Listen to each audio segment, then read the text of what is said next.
सभी का आपके अपने YouTube चैनल यूपीएससी इन्फो 24 में स्वागत है। तो दोस्तों, हम उम्मीद करते हैं कि आप सभी लोग स्वस्थ होंगे और खुश होंगे। फ्रेंड्स, ये जो वीडियो है ये पीजीटी नागरिक शास्त्र का भाग 117 है। तो वीडियो को स्टार्ट करते हैं। क्वेश्चन नंबर 70 से देखते हैं। क्वेश्चन है फ्रेंड्स, निम्नलिखित में से किस विचारक के अनुसार समानता अप्राकृतिक एवं अवांछनीय धारणा है। ये क्वेश्चन शायद पहले हो चुका था, रिपीट हो गया है। ठीक है। ऑप्शन 1 सुकरात, 2 प्लेटो, 3 अरस्तु और 4 उपयुक्त में से कोई नहीं। आंसर हो जाएगा दोस्तों 3 अरस्तु। आगे देखते हैं 71 नंबर क्वेश्चन, भारतीय संविधान का 79वां संविधान संशोधन अधिनियम 1999 संबंधित है। भारतीय संविधान का 19वां संविधान संशोधन अधिनियम 1999 संबंधित है। किससे संबंधित है? ऑप्शन 1 है केंद्र राज्य संबंध से, राजनीतिक दलों की स्थापना से, भाषाओं से। 4 है लोकसभा और राज्यसभा राज्य विधानसभाओं में अनुसूचित जाति अनुसूचित जनजाति के आरक्षण से। तो आंसर आपका 4 सही हो जाएगा दोस्तों। आगे देखते हैं 72 नंबर क्वेश्चन, निम्नलिखित में से किसे संविधान के मौलिक अधिकारों को संशोधित कर सकने की क्षमता प्राप्त है? तो किसको प्राप्त है दोस्तों? तो ये तो आंसर सभी लोग जानते होंगे। ऑप्शन 1 सर्वोच्च न्यायालय, ऑप्शन 2 संसद, ऑप्शन 3 राष्ट्रपति, ऑप्शन 4 मंत्रिपरिषद। तो आंसर क्या हो जाएगा दोस्तों? संसद हो जाएगा। तो संसद को संविधान के मौलिक अधिकारों को संशोधन करने की क्षमता प्राप्त है, शक्ति प्राप्त है। किसको? तो संसद को प्राप्त है।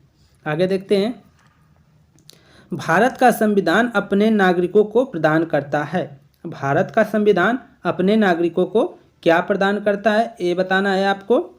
ऑप्शन 1 है एकल नागरिकता, ऑप्शन 2 है दोहरी नागरिकता, ऑप्शन 3 है कुछ राज्यों में एकल और कुछ राज्यों में दोहरी नागरिकता, और 4 है उपयुक्त में से कोई नहीं। तो आंसर आपका 1 सही हो जाएगा कि एकल नागरिकता। भारत का संविधान अपने नागरिकों को एकल नागरिकता प्रदान करता है, जबकि अमेरिका में दोहरी नागरिकता है। ठीक है। निम्नलिखित में से कौन सा एक भारत के नागरिक का मौलिक अधिकार नहीं है? कौन सा अधिकार नहीं है? मौलिक अधिकार नहीं है। ऑप्शन 1 संवैधानिक उपचारों का अधिकार, विधि के समक्ष समानता का अधिकार, संपत्ति का अधिकार, शोषण के विरुद्ध अधिकार। तो कौन सा अधिकार नहीं है हमारे 6 मौलिक अधिकारों में? तो आपका संपत्ति का जो अधिकार है वह नहीं है। संपत्ति को अधिकार को हटा दिया गया है 44वां संविधान संशोधन द्वारा।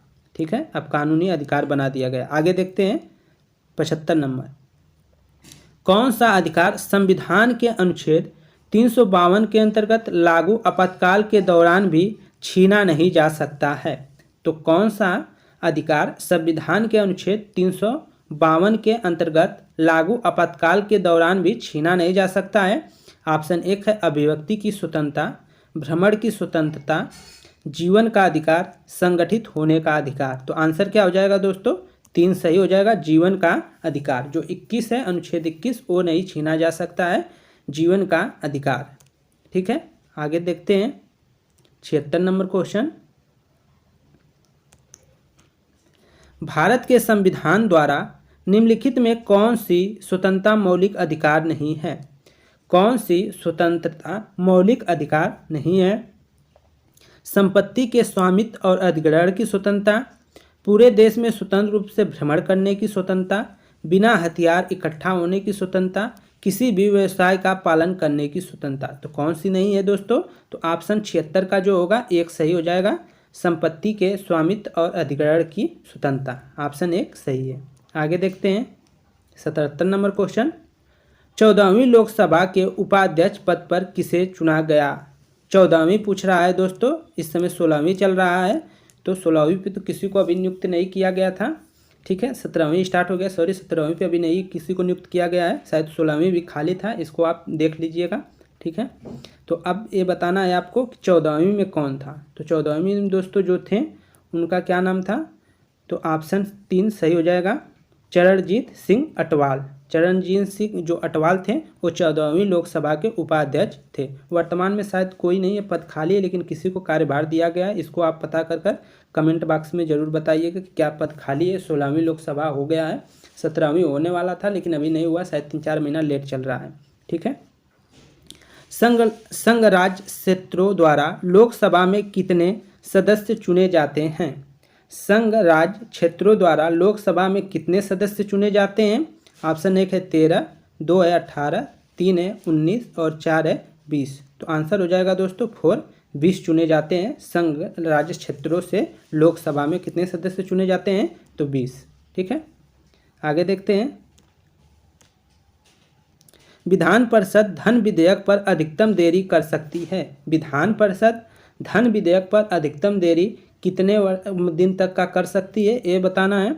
ऑप्शन 1 है 15 दिन तक, 14 दिन तक, 1 माह के लिए, 2 माह के लिए। तो आंसर क्या हो जाएगा? 2 सही हो जाएगा दोस्तों। 14 दिन के लिए कर सकती है। कितना देरी? तो 14 दिन का अधिकतम देरी। आगे देखते हैं। उत्तर प्रदेश विधानसभा की निर्वाचित सदस्य संख्या कितनी है? उत्तर प्रदेश विधानसभा की निर्वाचित सदस्य संख्या कितनी है? तो इसका जो आंसर हो जाएगा दोस्तों वह आपको मालूम होगा कि आंसर इसका क्या हो जाएगा? 403। ये आसान क्वेश्चन था तो ज़्यादा टाइम नहीं देना है। अगला क्वेश्चन, यदि किसी राज्य के राज्यपाल की मृत्यु हो जाए तो क्या होगा? यदि किसी राज्य के राज्यपाल की मृत्यु हो जाए तो क्या होगा? ऑप्शन 1 है राष्ट्रपति जिसे मनोनीत करे, उच्च न्यायालय का मुख्य न्यायाधीश, मुख्यमंत्री, मुख्य सचिव। तो क्या होगा? यदि किसी राज्य की राज्यपाल की मृत्यु हो जाए तो क्या होगा? तो उसका आंसर हो जाएगा दोस्तों 81 का 1 सही हो जाएगा, राष्ट्रपति जिसे मनोनीत करे। यदि किसी राज्य के राज्यपाल की मृत्यु हो जाए तो राष्ट्रपति जिसे मनोनीत करे उसको राज्यपाल मतलब बना सकता है, जिसको चाहे उसको। आगे देखते हैं। हमारे देश में किसी राज्य की कार्यपालिका शक्ति का प्रधान होता है। हमारे देश में किसी राज्य की कार्यपालिका शक्ति का प्रधान कौन होता है? मुख्यमंत्री, कैबिनेट मंत्री, राज्यपाल, मुख्य सचिव। कार्यपालिका शक्ति का जो प्रधान होता है दोस्तों 82 का आंसर क्या हो जाएगा? 3 सही हो जाएगा, राज्यपाल। जैसे केंद्र में राष्ट्रपति होता है वैसे राज्य में कौन होता है? राज्यपाल होता है। अगला क्वेश्चन, न्यायमूर्ति DY चंद्रचूड़ कौन सा मुख्य न्यायाधीश हुए हैं? कौन सा इनका स्थान है? चौथा नंबर के ये मुख्य न्यायाधीश बने हैं। ऑप्शन 1 है 50वां, ऑप्शन 2 है 40वां, ऑप्शन 3 है 45वां और ऑप्शन 4 है 30वां। तो आंसर क्या हो जाएगा दोस्तों? 1 सही हो जाएगा, 50वां बने हैं। इसको याद रखिएगा, वर्तमान में यही है। ठीक है, आगे देखिए। एक राज्य के उच्च न्यायालय के न्यायाधीश की नियुक्ति कौन करेगा? एक राज्य के उच्च न्यायालय के न्यायाधीश की नियुक्ति कौन करेगा? यहाँ सर्वोच्च न्यायालय नहीं है, उच्च न्यायालय, इसको आप ध्यान में रखिएगा। तो इसका आंसर जो जाएगा दोस्तों किसके साथ? ऑप्शन 1 है राज्यपाल, 2 है मुख्यमंत्री, 3 है राष्ट्रपति, 4 है भारत का मुख्य न्यायाधीश। तो 84 का जो आंसर हो जाएगा दोस्तों वो 3 सही हो जाएगा, राष्ट्रपति करेंगे। कौन करेगा? राष्ट्रपति। आगे देखिए 85 नंबर क्वेश्चन, भारत में संघीय विधानमंडल द्वारा कब बंधुआ मजदूरी प्रथा उन्मूलन कानून पारित किया गया? भारत में संघीय विधानमंडल द्वारा कब बंधुआ मजदूरी प्रथा उन्मूलन कानून पारित किया गया? ऑप्शन 1 है 1973, ऑप्शन 2 है 1975, ऑप्शन 3 है 1976, ऑप्शन 4 है 1977। तो 85 का कौन सा आंसर हो जाएगा दोस्तों? 3 सही हो जाएगा, 1976। तो दोस्तों ये थे आंसर और शायद ये वीडियो यहीं पे समाप्त होता है।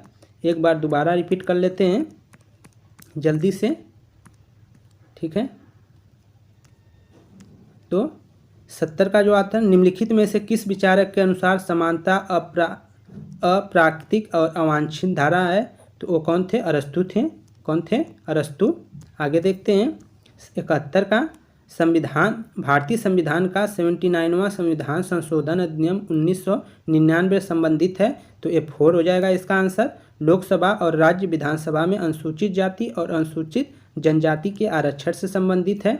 ठीक है, निम्नलिखित में से किसे संविधान के मौलिक अधिकारों को संशोधन कर सकने की क्षमता प्राप्त है? तो वो हो जाएगा संसद।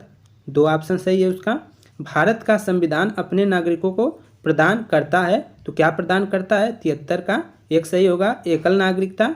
निम्नलिखित में से कौन सा एक भारत के नागरिकों का मौलिक अधिकार नहीं है? तो कौन सा नहीं है? तो संपत्ति का अधिकार मौलिक अधिकार नहीं है। इस पहले मौलिक अधिकार 7 थे, उसमें से संपत्ति के मौलिक अधिकार को हटा दिया गया 44वां संविधान संशोधन द्वारा। आगे है कौन सा 75 नंबर क्वेश्चन, कौन सा संविधान अधिकार संविधान के अनुच्छेद 352 के अंतर्गत लागू आपातकाल के दौरान भी छीना नहीं जा सकता है? तो 75 का आपका 3 हो जाएगा, जीवन का अधिकार। भारत के संविधान द्वारा निम्नलिखित में कौन सी स्वतंत्रता मौलिक अधिकार नहीं है? तो ऑप्शन 1 हो जाएगा, संपत्ति के स्वामित्व और अधिग्रहण की स्वतंत्रता आपके मौलिक अधिकार में नहीं आती है, बाकी तीनों आते हैं।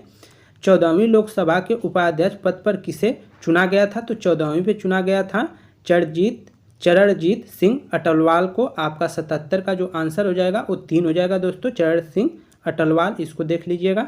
संघ राज्य क्षेत्रों द्वारा लोकसभा में कितने सदस्य चुने जाते हैं? तो आंसर हो जाएगा 20, 4 ऑप्शन सही है, 20। अगला है कि विधान परिषद धन विधेयक को कितने दिन तक रोक सकता है? तो वो है 14 दिन तक के लिए रोक सकता है। उत्तर प्रदेश विधानसभा की निर्वाचित सदस्य संख्या कितनी है? तो आंसर हो जाएगा 403, तीसरा ऑप्शन सही है। यदि किसी राज्य के राज्यपाल की मृत्यु हो जाए तो क्या होगा? राष्ट्रपति जिसे चाहे उसे मनोनीत कर सकता है दोबारा, या कुछ दिन अपने भी रख सकता है, अपने मतलब अंडर में रख सकता है उस राज्य के शासन व्यवस्था को, ठीक है, ऐसा भी किया जा सकता है। हमारे देश में किसी राज्य की कार्यपालिका शक्ति का प्रधान केंद्र कौन होता है? तो आंसर हो जाएगा राज्यपाल होता है। न्यायमूर्ति जो है DY चंद्रू कौन सा मुख्य न्यायाधीश बने हैं? तो आंसर 1 हो जाएगा, 25वां। एक राज्य के उच्च न्यायालय के न्यायाधीश की नियुक्ति कौन करता है? तो 84 का आंसर आपका 3 सही हो जाएगा दोस्तों, ठीक है, राष्ट्रपति करते हैं। आखिरी क्वेश्चन है, भारत में संघीय विधानमंडल द्वारा कब बंधुआ मजदूरी प्रथा उन्मूलन किया गया था? तो ये हो जाएगा 3 ऑप्शन, 1976। तो फ्रेंड्स ये वीडियो यहीं पे समाप्त होता है। हम उम्मीद करते हैं कि ये वीडियो आप लोग को पसंद आई होगी। अगर वीडियो पसंद आई है तो वीडियो को शेयर करिए, लाइक करिए, और चैनल पे नए हैं तो चैनल को जरूर सब्सक्राइब करिए। दोस्तों नमस्कार, शुभ रात्रि।